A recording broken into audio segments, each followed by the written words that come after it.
Hey, this is Kevin Harrison from INS. Please keep listening at the end of the episode for a special message from Brian Camp.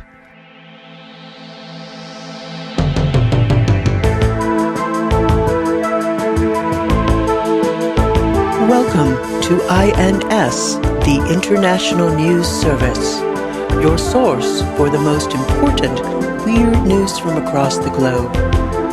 With news analyst Kevin Harrison, actor, comedian, and musician Mike Wiebe, and professional commentator Brian Camp.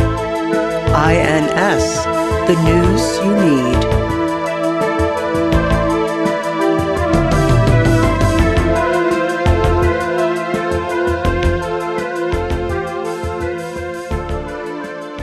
I will say Dana Scully was smarter than Mulder. Yeah, I mean, like, as much as I have disdain for her trying to solve paranormal cases, it was really Mulder that was bungling it all up. I don't think I've ever seen a full episode of that show. Woo, woo, woo, woo, woo, woo. I do know that's the theme song, though. It's really good. I hope we get to hear some... We're going to get sued now. Right there, Bobby McFerrin with your yeah, Bobby McFerrin did the X-Files theme song. That's right. Here's a callback for you, Mike. Didn't Major Dad and Delta Burke replace Burt Reynolds and Lonnie Anderson in the tabloids? Wow, did they have a big... They were a big couple, and then they had a big split. Yeah. All in Major Dad / Designing Women era. Why isn't this a Designing Women podcast? Why don't we go to where the money is and become a Designing Women podcast? I could talk about Annie Potts. Yeah. Annie Potts, Meshack Taylor, Delta Burke, Dixie Carter, Suzanne Sugarbreaker. Oh, yeah. The blonde one. I mean, that's 6 episodes right there. That I don't even have to research because I just know off the dome I could do an hour on each of those. Did any shows spin off from Designing Women? Breaking Bad. Oh, how can I forget? Welcome to the International News Service. We're your hosts. I'm Kevin Harrison, along with... I am Brian Camp. I have a frog in my throat. I'm sorry. You want me to say it again? Yeah. Go ahead. I'm Mike Wiebe, and my throat is clear because I did my vocal warm-ups like a pro. Back there on the working the dials. Who's that? I'm using my eagle eyes. Why, it's Mark Ryan. Say hi, Mark. Hi, guys. There we go. Hi, Mark. There we go. Kevin, this is already... Yeah. You're wasting our fucking time. Well into the time. We have a very limited amount of time we can do this. There are a lot of people that have been relying on us all week to hear the most interesting international weird news that we claim is all true. So can you please, just 1 week, try to focus on the task of keeping this train moving in one direction? Choo-choo. Well, our first story comes to us from The Independent. And the title is Irish Nuns Break Lockdown to Attend Exorcism.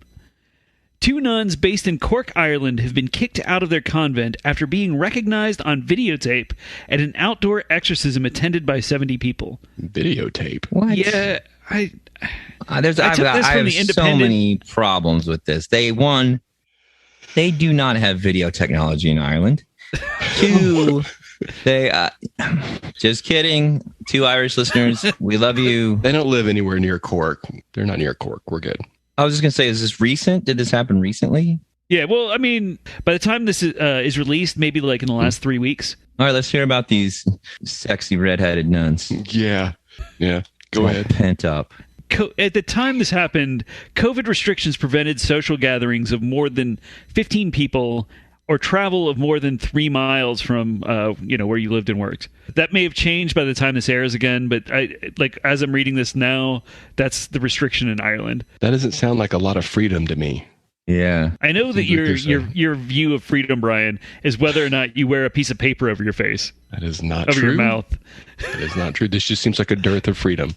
3 miles seems arbitrary and a short distance.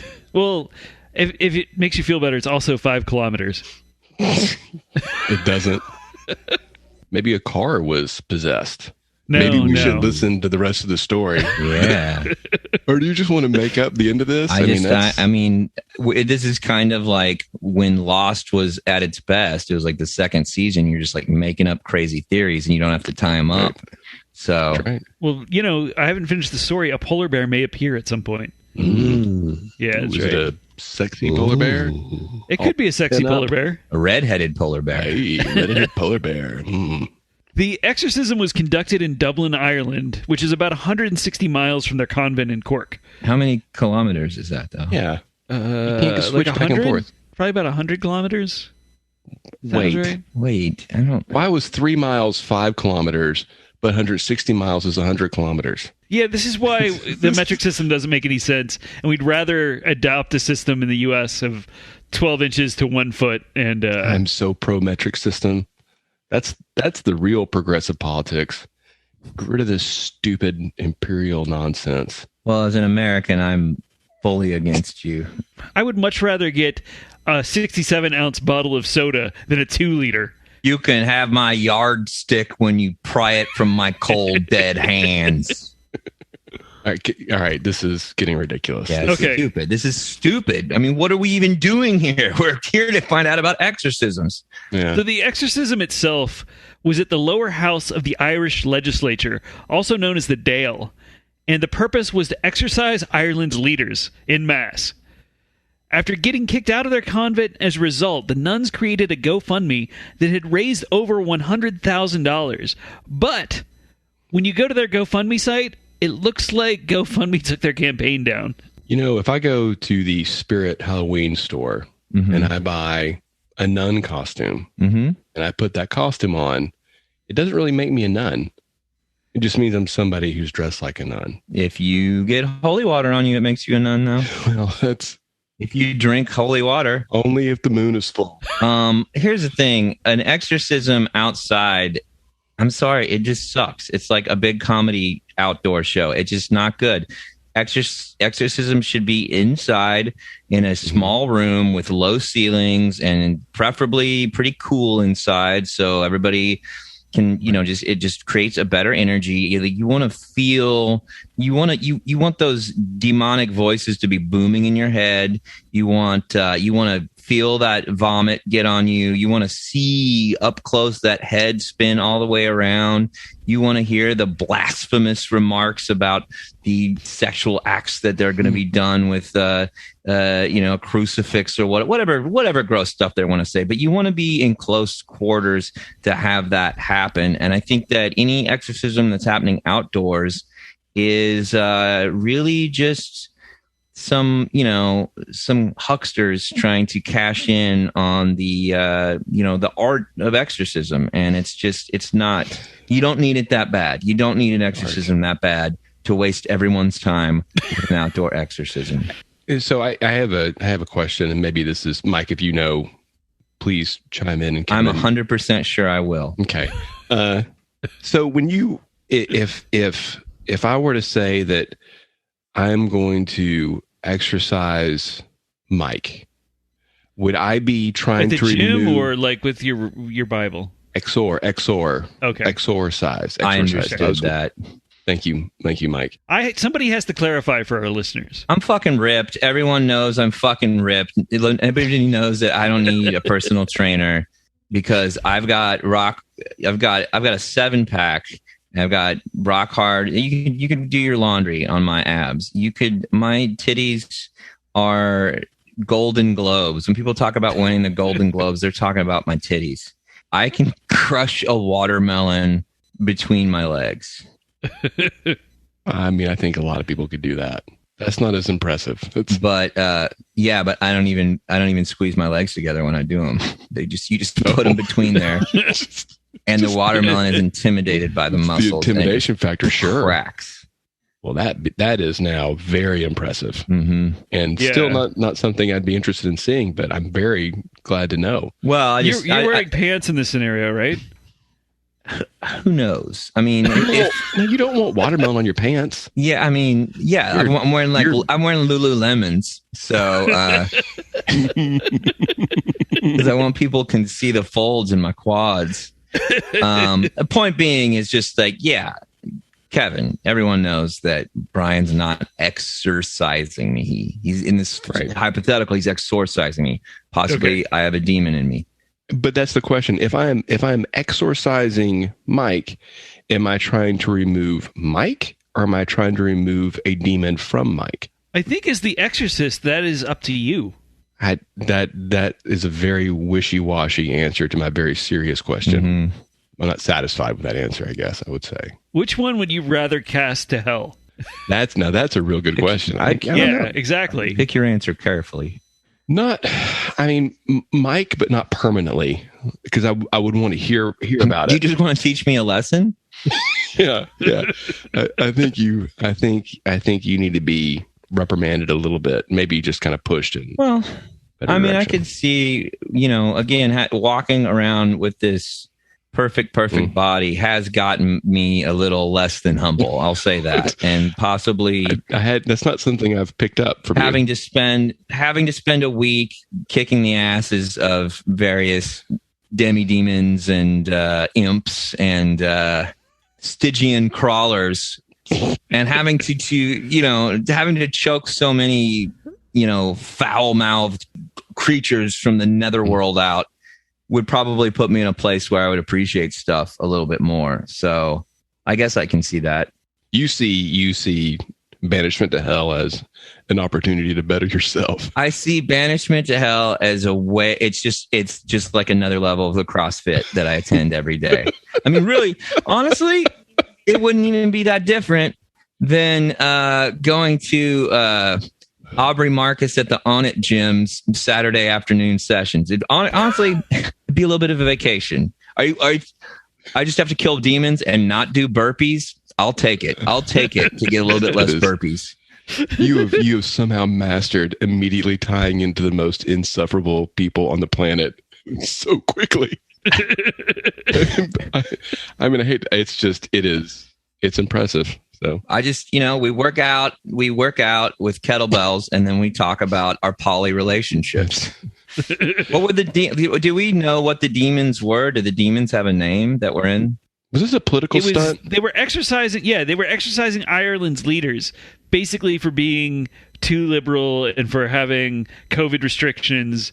And, was there a demon in Ireland's leaders from the Dale below Lonely Mountain? That's got to be tough for. I'm sure that obviously this is not the majority of Ireland that believes in that sort of thing, and I do think not that's got to be. They understand. It's got to be tough for Ireland, and to have to deal with that, because over here we have a thing called separation of church and state, and religion does not mix into politics at all whatsoever. It's never happened. It's a little bit easier for us here. It's never happened over here. Right. We don't even. What America needs is prayer in school, that kind of thing, with that accent. It's hard to imagine a situation wherein a church or the religious group would exert their force on our government to rule in a certain way or pass certain laws. I mean, that just isn't.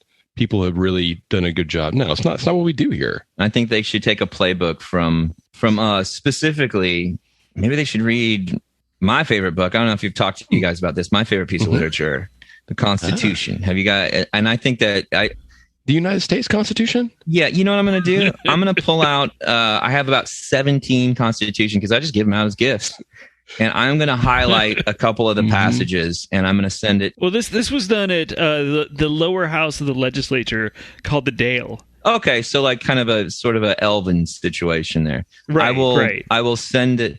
I will send my highlighted copy of the Constitution. So over there, they'll read it, they'll fix their nonsense, and it's all good. So the first story has been solved by me again. Once again, these are not mysteries, Mike. Not anymore. Not when I'm done with them. I'm just curious here because I don't have any copies of the Constitution laying around. What does the section that you're highlighting that separates church and state? What does that say again? It says these boots are made for walking, and that's just what they'll do. And when you're acting foolish, the Constitution's gonna march all over you. And that separates church from state. Well, then there's a part that goes like, hey, don't put your cross on my stake. And it's basically that's old language saying like, "Hey, I want to eat steak." Don't. This ain't no party. This ain't no happening.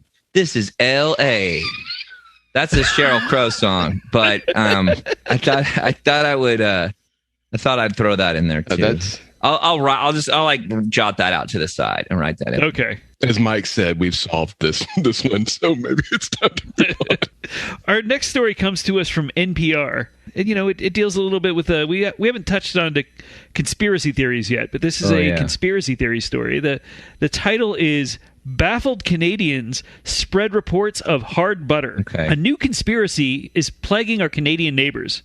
For weeks, Canada's social media has been filled with anecdotes about hard butter that fails to spread easily. Hard Butter is also my adult film name. Go by Hard Butter. It's a very niche audience. Suspicion began late last year when Sylvain Charbois, a researcher at Dalhousie University's Agri-Food Analytics Lab, noticed differences when comparing an organic stick of butter with a regular one. He tweeted, quote, "Is it me, or is butter much harder now at room..." Come on. That is... Yeah. If you're, again, quote right. means it's somebody else saying it. This is an audio medium. Yeah. People are going to become confused. Is Kevin saying this? Unless this story is about you and you are said researcher, which I don't think. Is your name Sylvain Charbois? So he's clearly French Canadian. That's going to be different than my French accent that I perfected. I don't know about that. I think you're jumping to conclusions. So what he tweeted was, quote, "Is it me, or is butter much harder now at room temperature?" That sounds right. You figured out one. That sounded accurate. One sound. No, the French Canadians don't do the. They not? That's France. That's totally different. I'm still not convinced this is a French Canadian. Where's Dalhousie University? You did it all right, but at the end you should have said "a." Yeah. Like here's his Canadian accent, like "It's some hard butter, eh?" But then French Canadian accent would be like, "It is some hard butter, eh?" It's simple. Right. It's simple. That's right. Okay, we'll try that the next time if any more quotes come up. What kind of liberal arts college did this guy go to? Looking at butter all day and going, "I think it's harder." I'm sure the Canadian taxpayers are real happy. Their hard-earned money is going to this. Yeah. Everybody says totally. This is where your health care goes when you're in Canada. This is why we are superior. That's right. That's why there's Canadians dying in the streets. They can't get Band-Aids.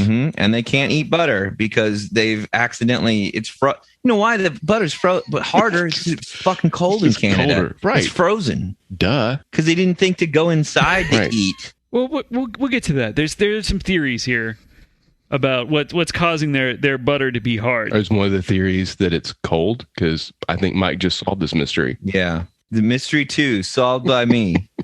Nobody's mentioned that. I think Well, would you suggest it on our behalf? I'll reach out to Sylvain Charbois and see what he says.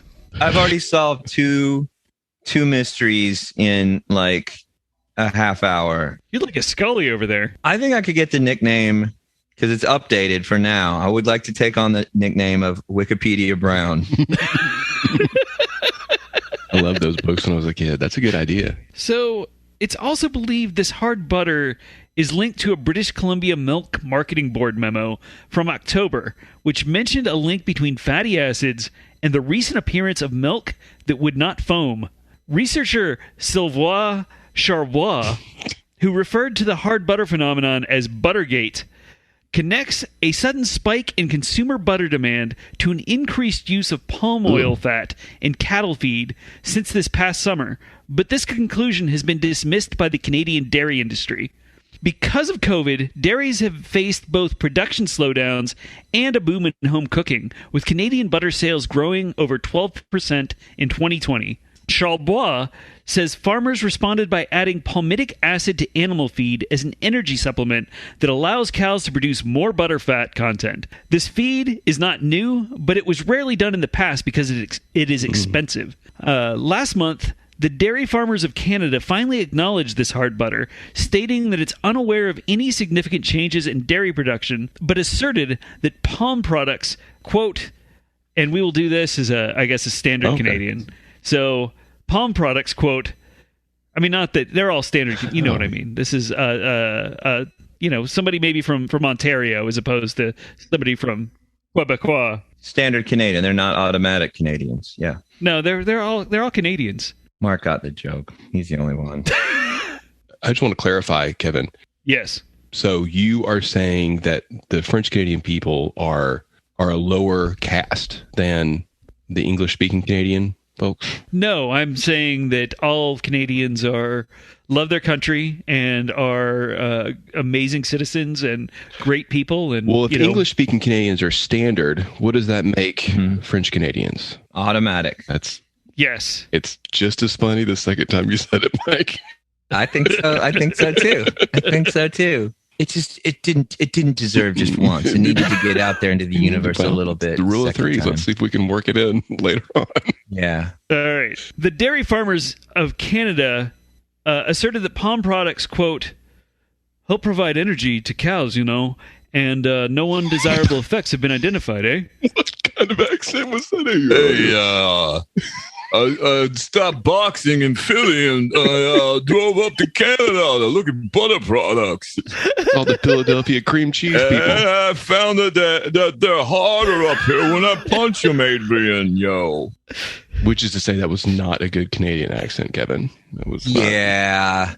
Well, we're done with that one for now. So, we can revisit that in a future story. Again, I feel like I solved this mystery a while back. They don't know that they're supposed to take the butter inside and they leave it outside and it gets frozen and then they try to put it on their toast or their poutine and it just sticks there. So the researcher Charles Bois wrote in a recent op-ed that, quote, a buttergate is not what the industry needs or what Canadians deserve, and emphasized that while adding palm oil to butter is legal, the question now is, quote, should it be legal? I have a couple questions, and maybe we can get some help here. Palm oil is terrible for the world, right? Isn't palm oil harvesting the reason for a lot of deforestation around the globe? Yeah, that's right. So thanks, Canada, for that.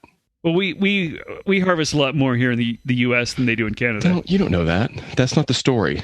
You don't. No, I doubt that. How come our butter's not hard? How come our butter's not hard then, Kevin? I think it's the palm oil. It's not hard. I had some this morning. And guess what? It went right on my raisin bread, and it was toasted, and it just melted easy. And I just used it. Raisin bread.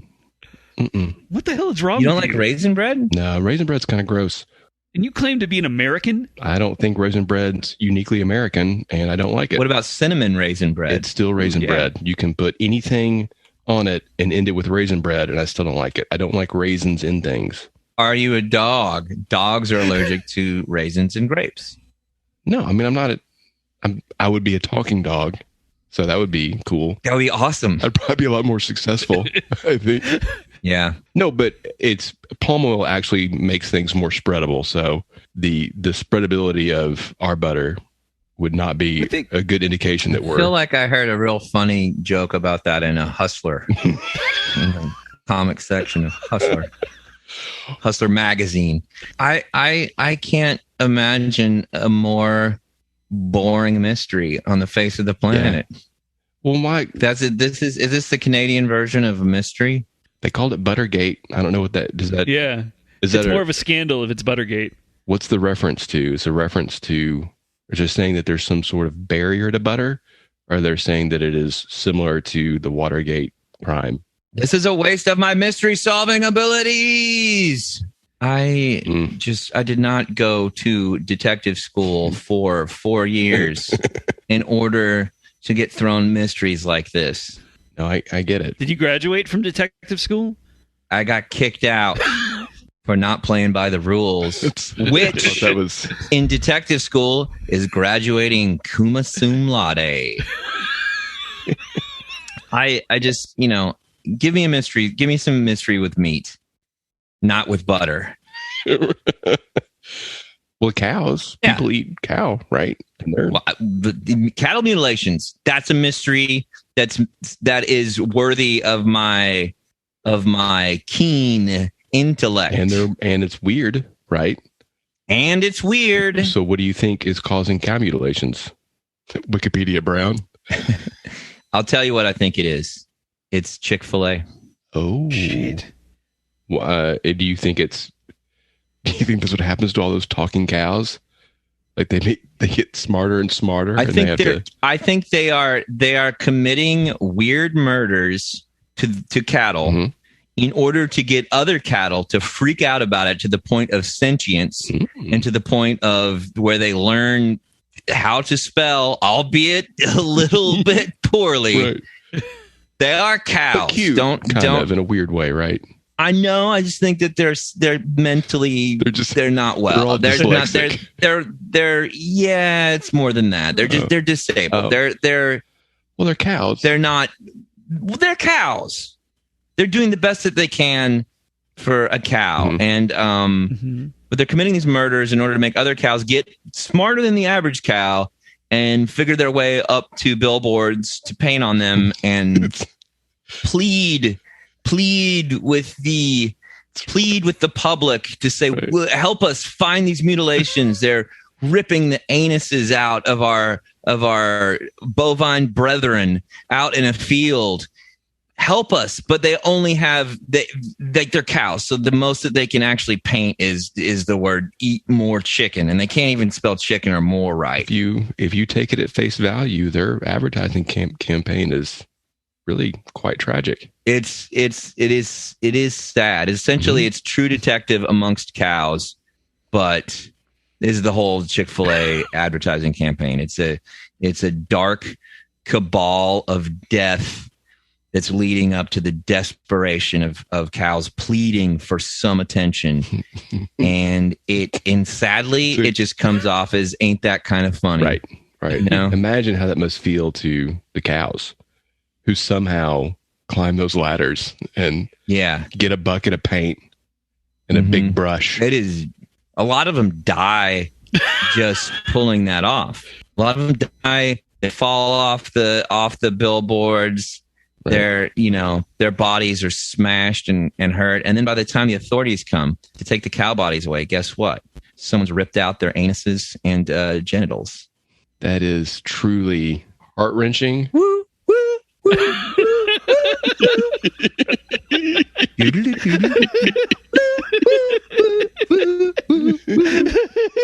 Well, now I wish I had seen an episode of that show because it sounds like it might have been really good. On that note, another mystery for you to solve here. All right, don't waste my time. So our next story comes to us from the BBC, and the title is Bad Boy Club. Yeah. The title is Italy Landslide Pushes Hundreds of Coffins into the Sea. A recent landslide in northwest Italy destabilized a 100-year-old cliffside cemetery. The cliff itself had been cordoned off after local workers reported cracks in the cliff face and said they heard strange creaking sounds.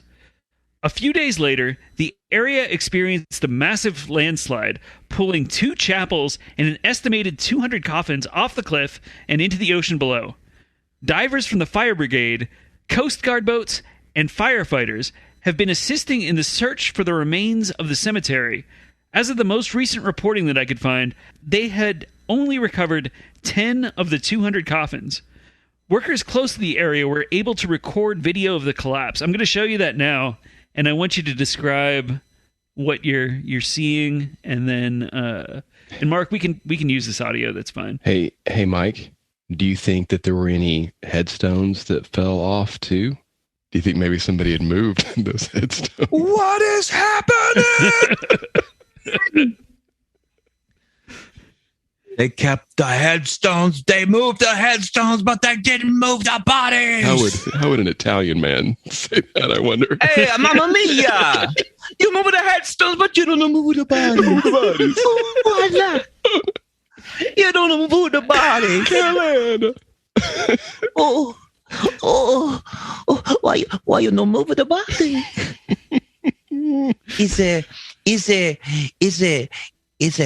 is a avalanche. La poltergeist. Ooh, oh no. Oh no. Oh no. My prosciutto. All right, we're going to watch this video. All right, yeah, so I'm going to show you this video here of that were workers in the area recorded. No, I'm not being racist. I'm not. I don't think I'm doing an accurate Italian accent. Yeah, that was. Are you getting scolded again? I'm not Italian. So Heather seems to enjoy your accent. It's appropriate. We're doing a news show and we're talking about an Italian. If that's the standard, then Kevin's in a lot of trouble, I think. Yeah. I'm not doing. It's not an egregiously rude Italian accent. I mean, you didn't say mother. Yeah. Da parte de Acuna. That wasn't an accent. You throw him off my accent. Just let me do my work. Fine, I love you too. All right, so I'm going to play this video for you, and I want you. This has happened just after the quake, and so I want you to. This was a landslide. What you see. Was it an earthquake or a landslide? The cliff face collapsed. So I guess it's a landslide. Okay. Well, I mean, it's news, so let's try to be a landslide like the thing that Trump won by. That's right. No, that's the opposite of a landslide. No. Just describe what you're seeing, and then react to it. I see what appears to be a building. Is that Mike talking? Yes. Yeah. Yeah, you did a good accent, Mike. Thank you. A couple birds. Oh, that's I see. A guy that they're worried about walking on the train. Yeah. A way to piss off some Italian ghosts. It sounds like they're in a bar. Oh. Uh-oh. So what just happened, Brian? I think a couple chapels just fell off the side of a cliff. No, those aren't. Those are caskets. All those boxes. Yeah, those are caskets in the background. Yeah, they don't bury bodies in Italy. Now, why don't they do that? I think they do. I just don't think. Well, maybe. What do I know? This is like the traditional style. I think it's because they want to stack them on top of each other like a pizza pie. Like the toppings of a pizza pie. Right. Well, we just saw a supreme pizza collapse into the ocean. Yeah. What I assume is the ocean. I call that one a meat lovers, I guess. I don't know. I somehow really want you to let me know what an Italian Dracula sounds like now. I feel like somewhere in one of those crypts there was a dead being. A regular Dracula goes blah blah. So an Italian Dracula would go blah blah. That's correct, right? I think that's you're right. Yeah, that's You're scientifically correct. Right.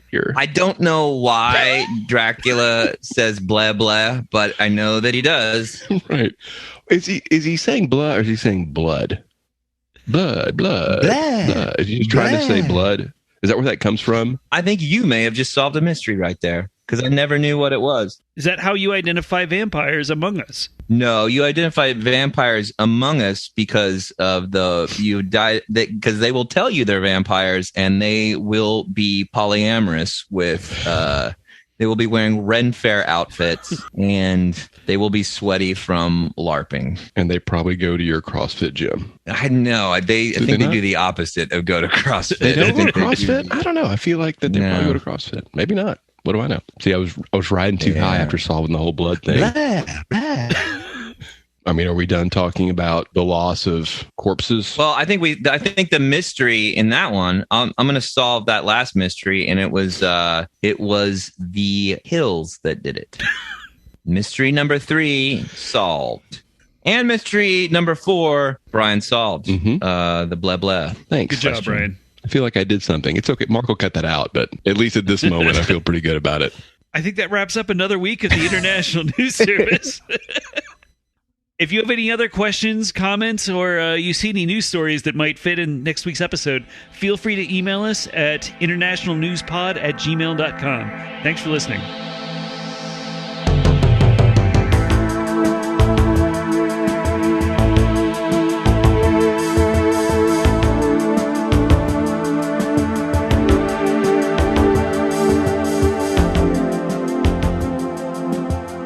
Is it sort of a Fight Club scenario? No, they're people who in their heart of hearts have a special connection with Brian Camp. That's all. A following, just people who really identify, and they say things like, "So, like your mom." Don't talk about my mom, Kevin. Is she or is she not a camp scamper? She is not a camp scamper. Clearly. At some point, do you start like telling them what kind of food they should eat? Yeah. And like, do you change their name? No. I'll tell them there's a color that they need to wear. Yeah. Okay. I see what you guys are getting at. This is not, I'm not going to pick their names. Make them toil in the fields there will be a list of available names, and they will select from that list. They're going to have total ownership of this. And yeah, I don't want people eating junk food and garbage all the time. And another thing, people who identify so strongly with to where they would be a camper, they'd move on out to the compound, and they would seek out that guidance in dietary needs and reading. What kind of stuff are you asking them to read? I mean, we'll get back to some of the other things you said, but I'm wondering, you said just teachings, things that I think that can offer them insight into their daily life and give them things to focus on. Like the Bible or Eckhart Tolle, or what kind of like what doctrines, I guess. Well, it's not. It's nothing as formal as a Bible. It's nothing like that. It's it's just some. They're verses. So the Bible has verses. I would call them verses. No, I mean there's. I think when the mission shifts from people who naturally gravitate to becoming a camper, and we start looking for others, I think there'll be a newsletter. We'll want to get the word out because we want to help identify those folks who are feeling a little hopeless, a little lost. They need some. Yeah, they're looking for that. They've got that hole they need filled up, and I think at the comp we can offer the spiritual presence to help fill that hole. And I think that would be something. I mean, look, that would be a true service we could provide people. We could give them a place to call home. And I don't think that's something to be laughed at. I think that's something to be lauded. And I think that people that need this help, I think we have a real opportunity to help some people. That's all. I like the idea that you want to help people through fans of the podcast, specifically that fans of you, and right. And I think that's noble. Right. But I do have the question of who wrote what they're reading. I'd like to know what some of the, I don't know. I mean, if there's a passage you could tell me of the verse that you, off the top of your head, surrender all that which you hold dear to camp. Right. That would be. Now, is that like camping? Like you would take everything you hold dear. Look, don't out into the woods. You guys are reading into this. So somebody has to play a leadership role. Otherwise, it's just chaos. Okay. And I'm willing to do that. It's not, I would love to not have to be that role for these people, to fill that role for these people. But they're looking for guys for hope. They're coming to you. Yeah. I mean, I think we all would agree that without this fixation on material goods and worldly possessions, we'd all be happier. I'm just helping them get there. I'm giving them a direction to get to that place in their life. Well, how do they get rid of these goods and possessions? Well, they'd bring them to the camp, and there's a ceremony. It's part of getting your name, part of getting your cell, like your cabin. When you say the camp, are you the camp, or is the camp a physical location? The camp will be a physical location. Yes. Because you said compound earlier. So is the camp separate from the compound? Look, How many locations are we dealing with? Compound that is just joking around. It's not not a compound. It's just a tract of land. And let's say I came and visited the camp, because I'm going to be honest with you, I am a little bit interested because I have been feeling lost for a number of years. You can't just visit the camp.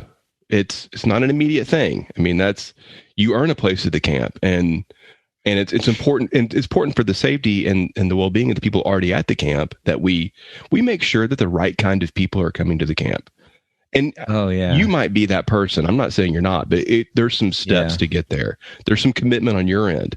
Because the last thing we want to do is interfere with the spiritual growth of campers who are already, progressing along their route, their training, their path, their prescribed path. I'm not at all. I'm definitely not like I've got. I mean, you know me. I've got a lot of stuff going on here. What with this podcast, right? And so I'm not saying I want to get into commit. I don't know. I can't commit to anything, but I do. I have felt kind of, lonely at times. I feel even when I'm around people, I feel lonely, and I never got to go on a camping trip or anything like that. So just the word itself is kind of exciting to me. But I will say though, I'm a little trepidatious that I am sort of attached to my name and my nickname. My name Mike and my nickname M-Dub. Yep. So what if in the name ceremony, what available names would be just example, what's some available names to me? Gosh.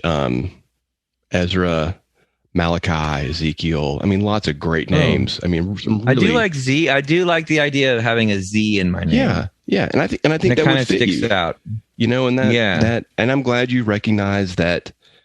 Camping's fun. Camping's something that it is. Yeah, I would think I never got to go, but that return to nature in the woods, and and I got to tell you, Mike, hearing you hang on to your names, I mean, that's weighing you down, isn't it? That baggage, it's holding you back. I mean, I want to help you. I want to help you lose that baggage. I want to set you free. Yeah, man. I guess it would feel kind of good to not take those steps. Just gotta take those first steps. You can make it to the camp. Just take some work. Is there anything I have to? My hair am I going to have to cut my hair at all? I know I've been growing it a little bit. Part of entering the camp, and I hesitate to say this because I think a lot of people would call this dehumanizing. That's not what I'm doing at all. Part of coming to the camp, though, is we shave off all of your body hair, because it's a. And when you say we, does that mean you? Well, the camp, the staff there. So, but you're a staff member. I don't spend a lot of time at the camp, so it's not. What are you spending your time doing? Well, I mean, a lot of writing, a lot of reflecting, of course, looking for new members. It is the outreach is, unfortunately, even though we all strive to abandon this material world we live in, we still live in a material world, as Madonna would say, I believe. And there's is the camp open to all people? Sure. I mean, all people who can take those first affirmative steps down the path and show they are truly ready to accept the teachings of camp, or whatever we end up calling, the doctor, the spiritual guidance that we use. So it's still a working title. Still a working title. I don't know. I haven't heard of a group that still has a TBD. Right. It's Godhead TBD. Right. Well, part of it is, and I think you understand this, Mike, is that there's things that we call mysteries in spiritual. Oh yeah. That's funny. We want to hang on to some of this mystery, because that discovery, that path that we put you on, that's what this is all about. It's about that discovery, and it's while I'm out here, doing the kind of really gross, dirty work of fundraising for the camp. I need to know that the folks back at the camp are, finding peace in the work we set before them and in the teachings, and Do you learn how to tie knots? No, there's no knot tying. That's a level of dexterity that I think I want the campers to avoid. Are there cookie sales? No, there's no cookies, nothing like that. There's cookies are good though. Yeah, but that kind of empty energy. I'm trying to lose. Yeah, I'm trying to lose weight. Yeah. I'm not trying to. Oh, well, you'll lose weight at the camp. Oh, really? Yes. Well, absolutely. You should have started with that. Right. I mean, you really should have led the way with that. Everything you've said has been very compelling. I'm actually down to, I've been doing that Marie Kondo thing and looking around and seeing what sparks joy, and most of it doesn't. Most of my, clothes and Blu-rays and music equipment. I will say though, there is a deal breaker, and it is called Doctor Strange number 17, New Mint Condition. And I'm sorry, I can't, that's the one thing. You can shave my butt and my balls and my head. Well, to be clear, I won't be doing the shaving, but you by proxy will be opening up my butt stewards. And shaving the insides of my butt and my thighs. Right. And my chest and the hair that grows around my nipples. But I'm down for that. I will eat what you eat. Tell me to eat.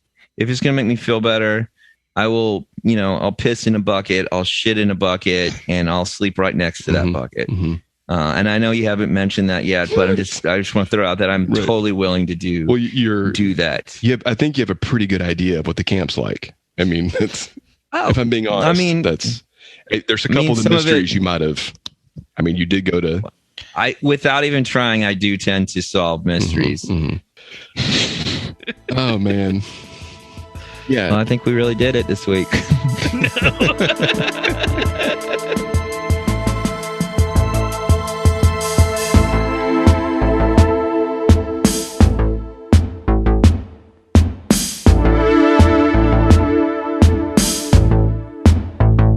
Thank you for listening to the International News Service.